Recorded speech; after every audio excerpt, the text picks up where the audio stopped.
바로의 신하 시인이 되자 애굽 사람 보디발이 그를 흐리로 데려간 이스마엘 사람의 손에서 요셉을 산지라. 여호와께서 요셉과 함께 하심으로 그가 형통한 자가 되어 주의 주인 애굽 사람의 집에 있으니, 요셉이 이제 이스라엘 장사꾼에게 형제들에게 미움을 받아가지고 이제 항상 그냥 미워했잖아요, 형제들이. 요셉은 이 야곱의 아들 12아들 중에 11번째 아들이죠. 막내가 베냐민인데, 그런데 11번째 아들 이 요셉을 그 형님들이 대단히 미워했다. 미워하고 항상 그냥 구박을 해줬다, 그 말이죠. 그런데 이 형님들이 이 요셉을 이제 죽이려는 계획을 세워가지고 의논했습니다. 이제 양떼를 이제 치고 있는데, 양떼를 치고 있는 거기에 요셉이 요셉탕에 가서 먹을 것을 갖다 주러 갔는데, 형님들이 좋은 기회다, 이때 요셉을 그냥 해치우자. 그래가지고 이제 죽이려고 이렇게 했을 때에 거기에 놀라운 것은 루벤은 이제 요셉의 장자지요. 장자가 이건 안 된다, 어떻게 형제를 죽일 수 있느냐. 그래가지고 이제 모의 끝에 물이 없는 웅덩이에 이제 집어넣습니다. 집어넣어가지고 이제 그러면 이제 뭐 어떻게 될지 모르지요. 그러다가 마침 지나가는 이스마엘 장사꾼이 있는데, 그 장사꾼에게 요셉 이제 팔아버리자. 그래서 이제 팔았다는 그런 얘기입니다. 그 팔려가지고 애굽에 갔는데, 그 애굽 갔는 그 요셉이 바로 하나님이 함께 하심으로 그거 형통한 자가 되어서 그의 주인 애굽 사람의 집에 있으니, 그의 주인이 여호와께 그와 함께 하심을 보며 또 여호와께서 그의 범사에 형통하게 하심을 보았더라. 하나님 요셉에게 하나님이 함께 하시기 때문에 그 요셉이 하는 모든 일은 형통했다 이 말이죠. 근데 그 형통한 요셉이 그 애굽 보디바의 그 장군 집에 이제 몸종으로 들어갔는데, 그 주인이 가만히 보니까 저 애가 보통이 아니구나. 그런데 보니까 여호와께서 그와 함께 하심을 이제 그 보디바 장군이 그걸 느꼈다는 겁니다. 그 말이죠. 여호와께서 그와 함께 하심을 보며 또 여호와께서 그의 범사에 형통하게 하심을 보았더라. 요셉이 그 주인에게 은혜를 있게 입어 섬기니 그 요셉을 가정총무로 삼고 자기의 소유를 다 그의 손에 위탁하니, 그가 요셉에게 자기의 집과 그의 모든 소유물을 주관하게 할 한때부터 여호와께서 요셉을 위하여 그 애굽 사람의 집에 복을 내리심으로. 무엇을 내리셨다고요? 복을. 누구 때문에 복을 주셨을까요? 요셉. 하나님 함께 하시는 요셉이기 때문에. 함께 하시는 요셉이 형통하게 해주시는 하나님이기 때문에 그 요셉이 보디바의 종으로 들어갔지만은 그 보디바 집에 복을 내렸단 말이에요. 여호와의 복이 그 집과 밭에 있는 모든 소유에 미친지라. 그래서 창세기 39장 39절 23절 있더라고요. 여호와께서 요셉과 함께 하심으로 여호와께서 그가 범사에 형통케 하셨더라. 39장에 있는 말씀 중에서 요셉이 형통하다는 말씀이 39장에 이제 3번 나옵니다. 여호와께서 요셉과 함께 하시니라. 여호와께서 그의 범사에 형통케 하셨더라. 그래서 요셉이 몇 살 때 애굽 나라의 총리 대신이 되었다고 그랬죠? 30세. 우리 이대왕님께서 2009년 1월달 만왕을 하나 해갖고 대관식 하실 때에 대관식 받으실 때에 30세인가요? 아버님 90세. 30세, 90세. 유아 통은 놀라운. 아마 야곱도 연세가 몇인지 모르지만 어쨌든 그런 능력으로 한번 생각해 본 겁니다. 그런데 아버님 말씀 중에 말씀을 제가 하나 한번 올렸습니다. 이스라엘 민족은 모세의 인도를 받는 날부터 만사가 형통하게 세계가 자기의 뜻대로 되는 줄 알았습니다. 아버님 말씀 가운데 형통의 말씀이 많이 있더라고요. 그 말씀 가운데 한 꼭지. 이스라엘 민족은 모세가 인도하는 그날부터 모든 것이 어떻게 했다고요? 만사 형통이 되어가지고 세계가 자기의 뜻대로 되는 줄 알았다. 누가? 모세가 알았다.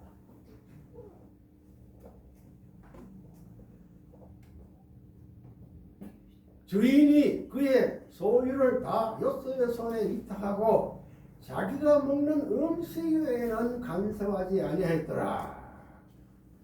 요셉은 용모가 빼어나고 인물이 아주 좋은가 봐요. 아름다웠더라.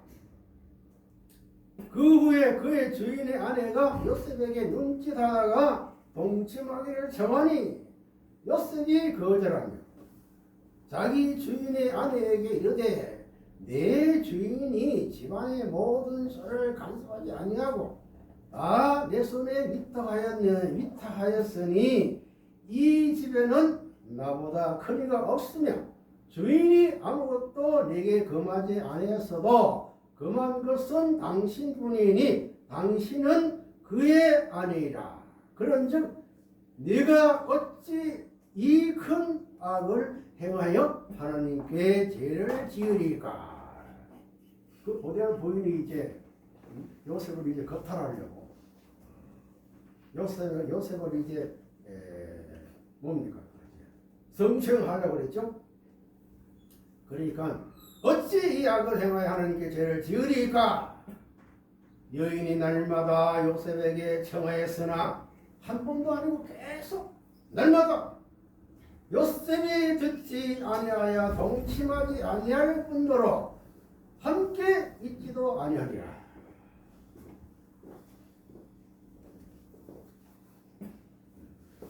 그리할 때 요셉이 그의 일을 하러 그 집에 들어갔더니 그 집 사람들은 하나도 거기 없었더라. 요셉과 이제 보디바의 아내 부인만 있다 이 말이야. 그 여인이 그의 옷을 잡고 이르되 나와 동침하자.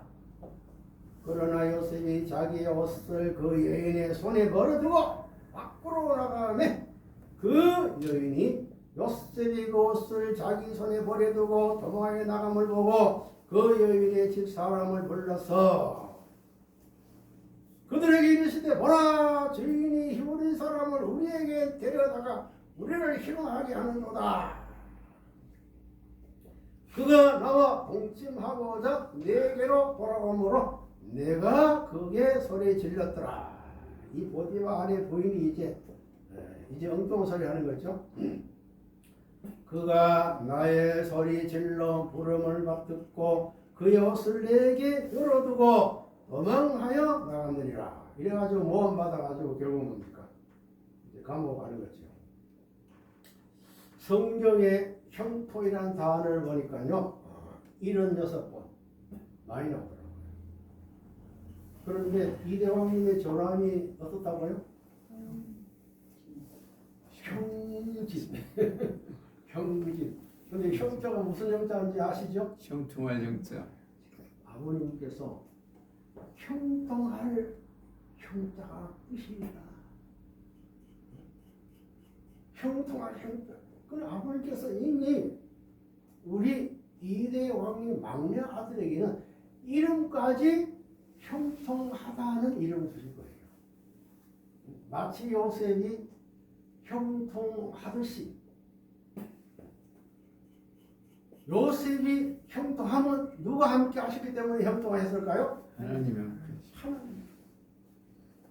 그럼 이대왕님이 형통할 수 있는 형통할 수밖에 없는 그 비결이 뭡니까? 아버님께서 이미 아버님이 형통을 형자를 주셔서 그러니까 형통하시는 거죠. 거기다가 만사형통. 만사형통한 이 얘기를 지금 저는 이제 작년 6월 달에 들었습니다. 만사형통, 만사형통. 이 만사형통의 말씀을 왕님께서 그때 하셨을 때에 어떻게 하셨느냐? 국진감사원장님 이야기를 하십니다.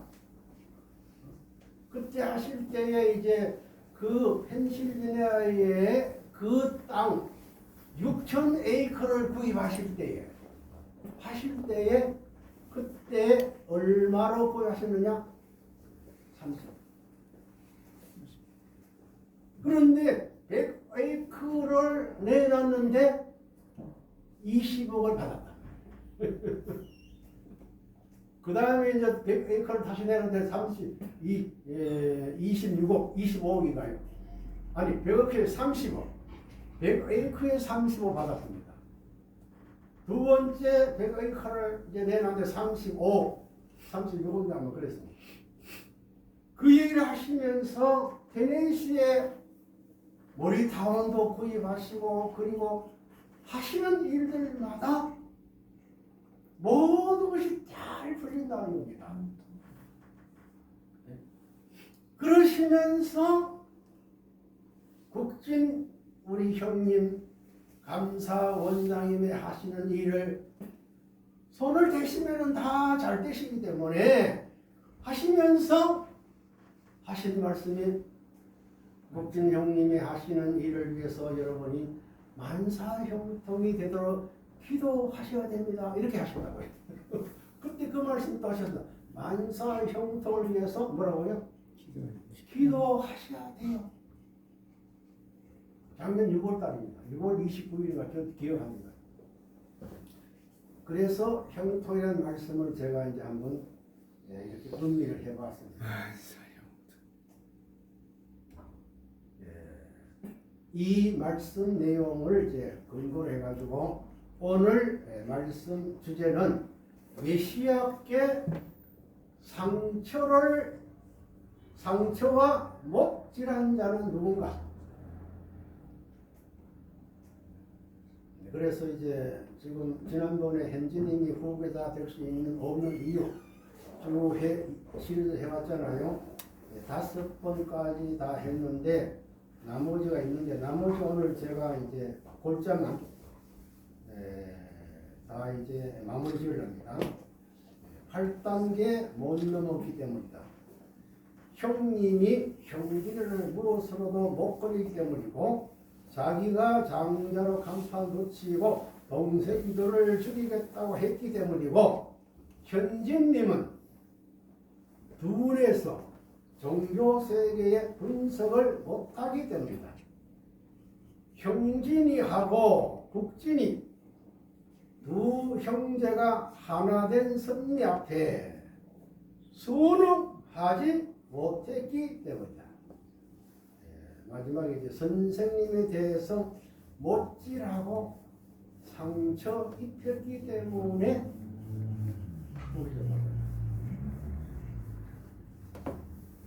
여섯 번째입니다. 8단계 못 넘었기 때문이다. 그러면서 아버님께서 아주 참 무서운 말씀을 하셨더라고요. 8단계 못 넘어 지옥 밑창으로 떨어지는 거다. 지옥이라는 단어를 아버님께서 이때 한 번 하셨어요. 이 말씀 내용은 이제 2009년 3월 8일 천정궁 속초 천정궁 소위 속초 사건 당시 때 아버님이 하신 말씀이에요. 그때 이제 모든 자녀들 본천연구회 할 때죠. 그때도 본천연구회 하실 때에 모든 자녀를 다 거기 오라고 그랬죠. 오셔서 이제 섭리를 이제 하시는 말씀 중에서 하셔봤습니다. 현진이는 공부해야 돼요. 걱정하니 정말 성경을 가르쳐 주라고. 아벨을 하나님과 아담 에바보다 더 사랑해야 되는 거예요. 이때 아벨은 누굴 말씀했을까요? 형진이. 그렇지 않으면 불리지 않아요. 앉을 자리가 없다는 그것이 원리가 아니에요. 그래서 현진이 너도 딴 데 가지 말고 아버지한테 와서 아버지를 따라다녀. 그때에 1년 동안 공직을 다 내려놓고 나와 같이 1년 동안 같이 공부하자. 남녀가지 말고 아버지한테 와서 아버지를 따라다녀. 그러면 좋지. 이제 성공회를 말씀하시다. 유용한 성공회로 지부 회장직 유지하되 운영은 회의비제로 해라. 그럼 현진님이 UPF도 공동회장으로부터 물러나고 그 다음에 그 자리에 김기현 목사가 들어옵니다. 곽장원이 이제 얘기를 대신했죠. 현진님은 UPF 및 GTF 회장직에서 1년간 쉬시고 산부모님에 대한 공부와 가인아벨의 관계를 공부하라고 하셨습니다. 이제 김효일이가 이제 아버님 그 말씀을 이제 메모 다 해놨던 걸 그 대도했죠. 왜 그런지 알아요? 실을 옮겨받을 수 있는 때까지 절대 신앙, 절대 사랑, 절대 복종을 해야 돼요. 여러분이 그렇게 다 했어요? 이 절대 신앙, 절대 사랑, 절대 복종의 핵심이 뭐냐면요. 1차 대응을 하실 때에 꼭 현진님이 와라. 아버지 엄명 내렸습니다. 그런데 안 왔죠. 뭐 GTF 뭐 세계대회 하신다고? 그때 당시 필리핀 대회 한다고 뭐 이렇게 핑계대고 안 왔습니다. 여기에서 아버님이 대로 하시는 거예요.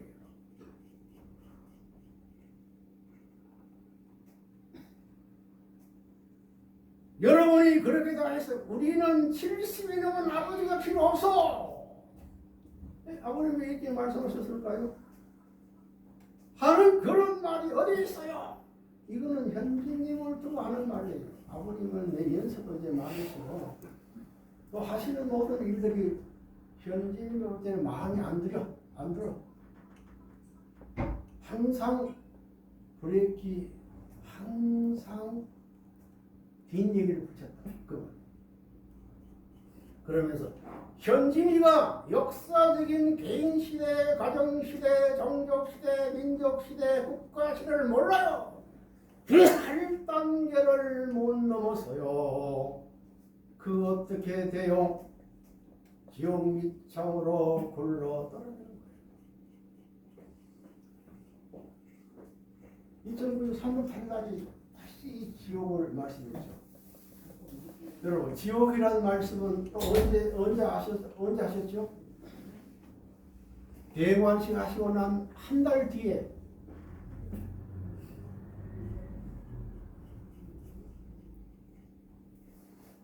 황족이라도 지옥 간다. 뜯어고칠 사람 없고 그걸 인정하지 아니하면은 지옥 간다. 우리 말씀했잖아요. 2009년 6월 2일인가요? 한 달 뒤에 말씀하셨습니다. 그 말입니다. 그러면서 아담 해와가 가정에서 떨어졌던 것인데 전체가 떨어지는 것은 내가 가만히 둬둘 수 있어요. 그래서 1년 쉬고 같이 아버님과 함께 있으면서 재출발을 하려고 했던 아버님의 깊은 사랑의 기간을, 사랑의 은총을 주저하셨는데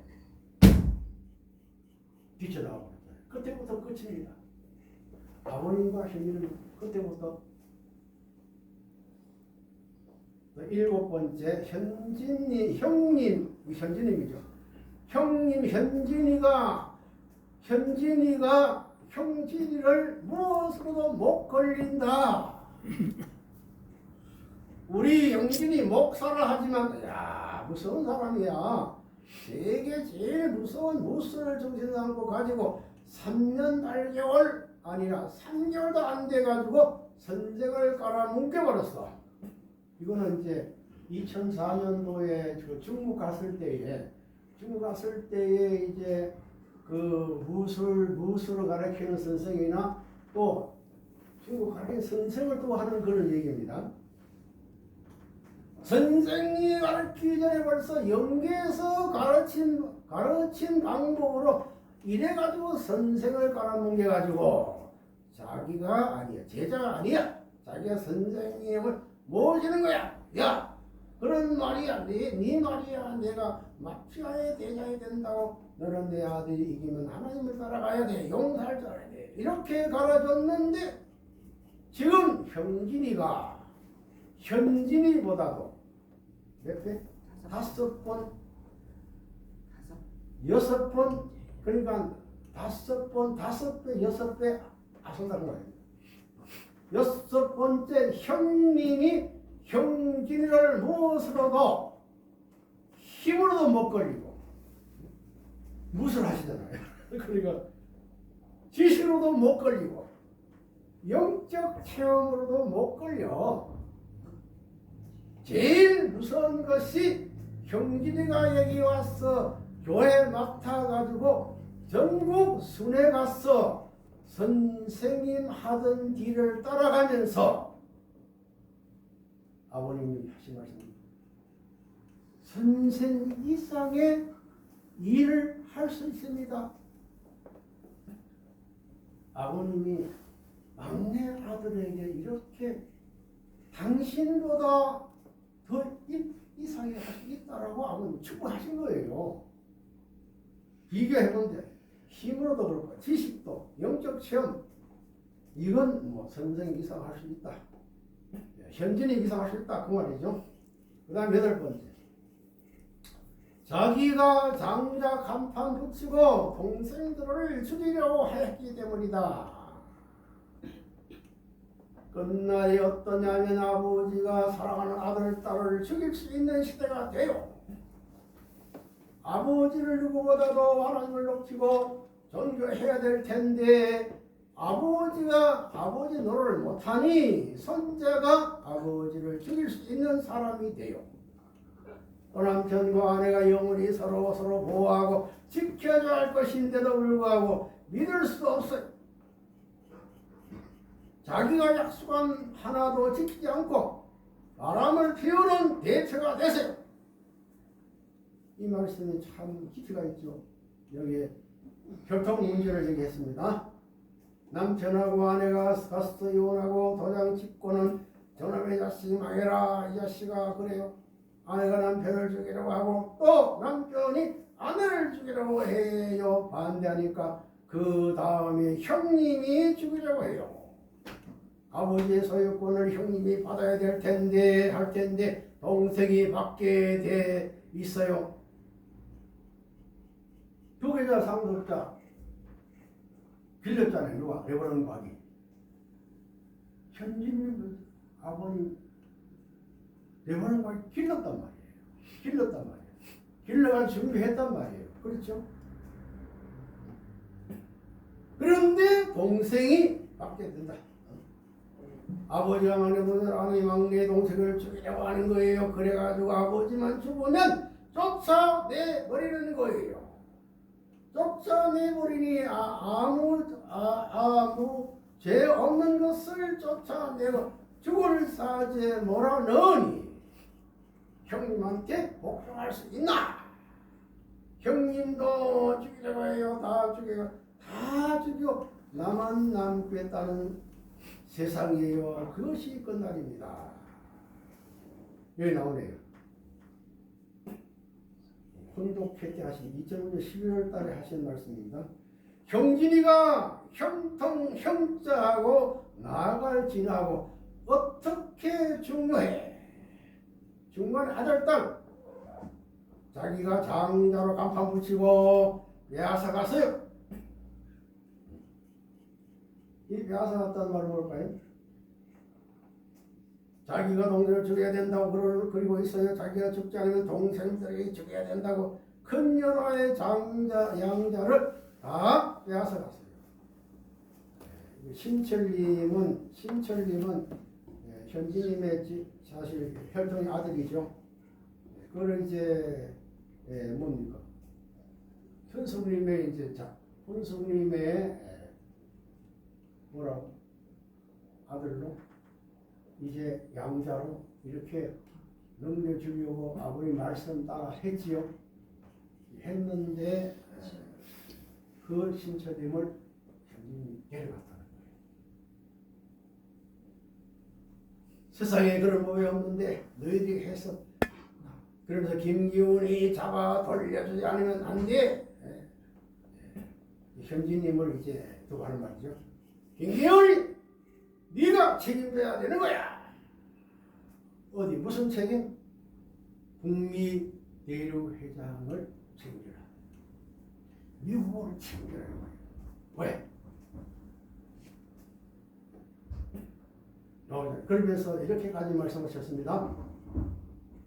제3인자의 자리로 돌아가라고. 오늘부터 알겠어요. 2009년 3월 8일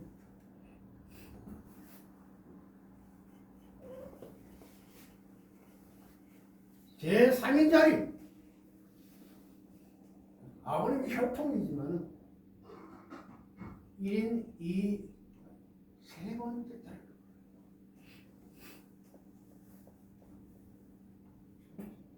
아홉 번째 현진이는 둔해서 종교 세계 분석을 못한다. 이거 훈도 곁에 하신 말씀입니다. 오늘 현진이가 7단계에 죽었다가 8단계를 넘어서려고 7번은 죽지 않으면 안 되는 말이 맞아요. 7사부활 아버님 맞다고 말씀하셨습니다. 7사부활 8단계에서 말씀 아버님께서 맞다. 그 주위에 뭐 사람들이 무슨 7사부활을 뭐 얘기했겠죠. 맞아. 그래 현진이도 그거 몰라. 현진이도 둔해서 종교 세계 분석을 하나? 우리 현진이는 분석이 틀림없어요. 나한테 물어보는 거예요. 아무리 반드시 우리 대원님 반드시 문의하십니다. 문의하시고 의논하고 보고하신다 그 말이에요. 나한테 물어보는 거예요. 그럼 현진이는 나타나기 좋아하니까 실체를 중심하고 나를 믿어라. 힘을 다 벼락같이 해가지고 선생님보다도 말을 잘한다고 자기가 생각하고 있어요. 얼마나 나쁜 생각입니까? 가면 내 말 들어라.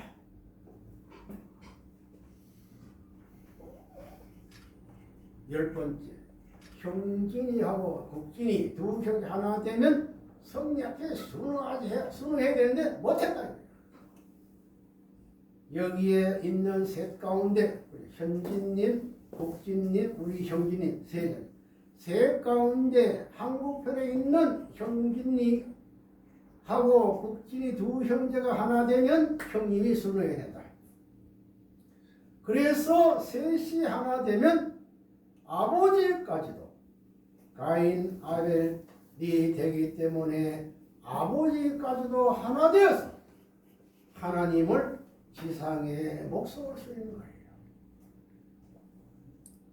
아버님은 현진님, 국기님, 우리 왕년이 하나 되기를 얼마나 고대하신 거예요. 그렇게 섭리하셨어요. 그러면서 천복궁 이제 기금 전도하실 때도 말이죠. 선생님을 중심해서 천복궁을 지어서 주인 될 수 있는 새로운 핏줄의 인연을 이 물건과 더불어 하나 되어서 받는 것을 알고 이 전통을 여러분 가정과 여러분 자손만에 전달하라고 약속하는 의미에서 그러니까 여기에 말씀하시는 건 세 자녀에게 말씀하시는 거죠. 여러분 자손만에 전달하고 약속하는 의미에서 전수한다. 뭘?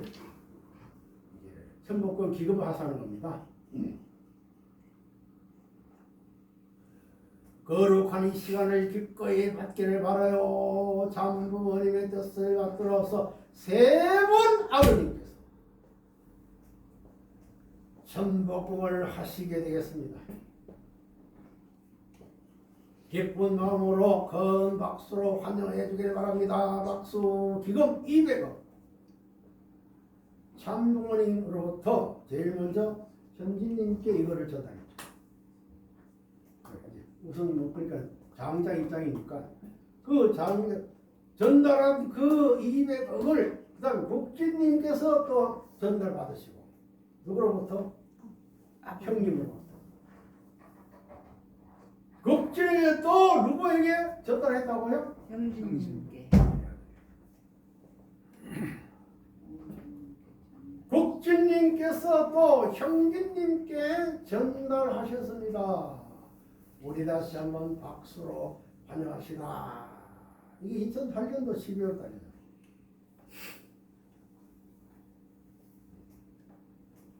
마지막입니다. 이거 중요한 말씀이더라고요.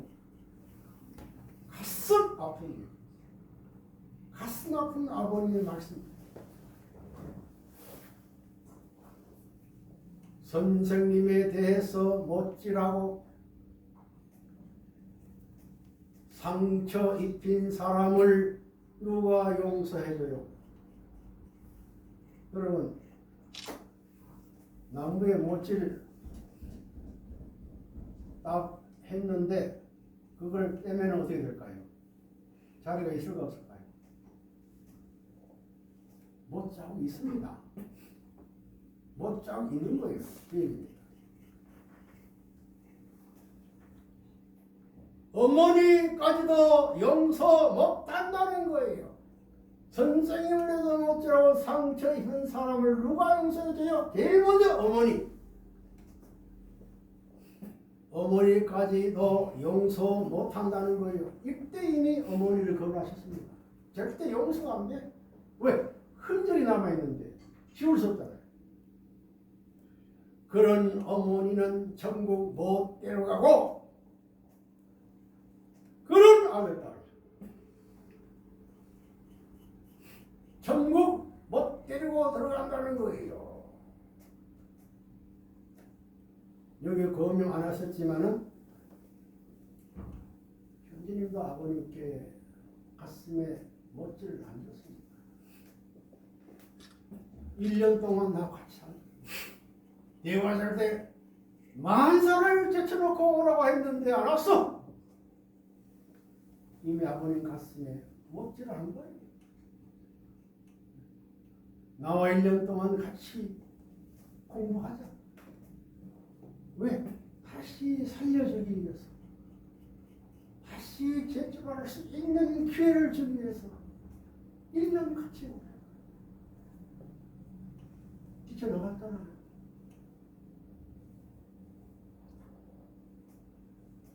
주저할 것이 뭐 있어요? 65뿐만 아니라 수천억을 중심 삼고 내 말을 들을 것인지 안 들을 것인지 이미 결정하고 나섰는데 말이에요. 여기 어떤 사람이 왔는지 모르지. 자기 멋대로 선생님 미친 사람 같아 왜 저러느냐. 우리 신도 있는데 왜 저러나 할 수 있는데 천년 후 만년 후에 이 신을 세울 수 있어요? 역사의 근원을 넘어서 가지고 이 신을 세울 수 있는 자리를 인정하는데 그것을 모르는 거예요. 선생님에 대해서 못지라고 상처 입힌 어머니든지 자식이든지 누구든지 천국 데려갈 수 없다. 그러면 어머니와 아들에게만 해도 될까요?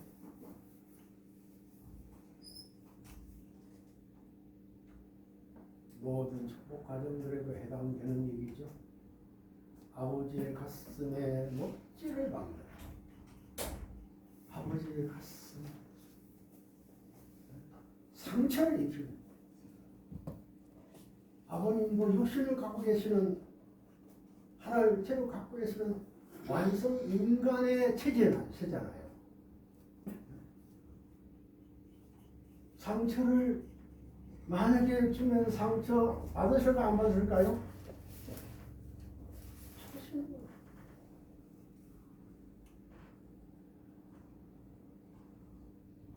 예, 이제 11번째까지 해서 이제 현재 후회될 수 있느냐 이건 이제 다 종결 끝나고 이제 다른 거 마지막으로 연도 희호를 이제 이번에 주셨으니까요. 연도 희호의 역사. 광야에 나가신 우리 대왕님